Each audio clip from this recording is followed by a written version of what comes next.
My name is Barbara Lowe Fisher. I'm the mother of a son injured by a vaccine in 1980 and president of the nonprofit National Vaccine Information Center. On April 26th, a national public health emergency was declared by officials in the U.S. Departments of Health and Homeland Security.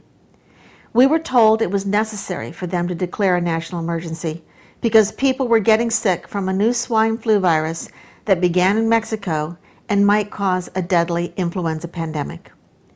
So far, the vast majority of people who get sick have symptoms that are no worse than the regular flu and recover completely. The declaration of a national public health emergency last spring set a chain of events in motion. Some schools were closed, some people were quarantined, and drug companies were given billions of tax dollars to create experimental swine flu vaccines. These new vaccines are being fast-tracked by the FDA.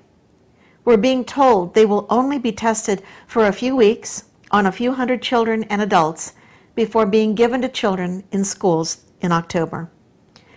Under federal legislation passed by Congress since 2001, an emergency use authorization allows vaccine makers and anyone who gives experimental vaccines to Americans during a declared public health emergency to be totally free from liability if people get hurt.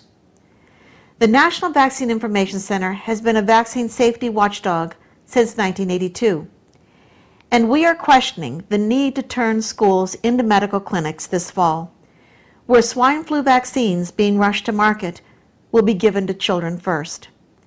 We're calling on the Obama administration and state governors to provide solid evidence to parents that it is necessary to give children experimental swine flu vaccines in schools. Are the states prepared to obey vaccine safety provisions in the 1986 National Childhood Vaccine Injury Act, which include 1. Before children are vaccinated, giving parents written information about vaccine benefits and risks. 2. Keeping accurate written records of which vaccines the children get, including the manufacturer's name and lot number. 3. Writing down information in the child's medical record about which vaccines were given. And 4, monitoring children closely for signs of a serious health problem that could develop after vaccination that needs to be treated and immediately reported to the federal Vaccine Adverse Event Reporting System.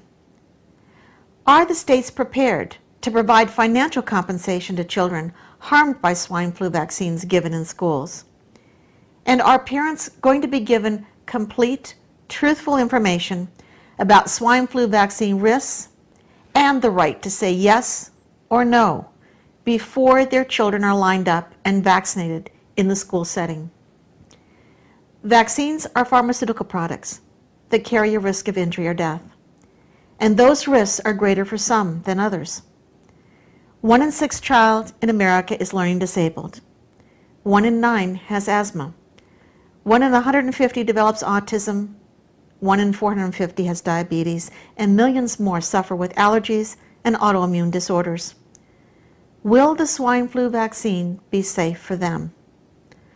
Although it's a good idea for health officials to prepare for a worst-case scenario and stockpile vaccines, it's a bad idea to turn schools into medical clinics and basically test experimental swine flu vaccines on children first, especially when nobody is liable.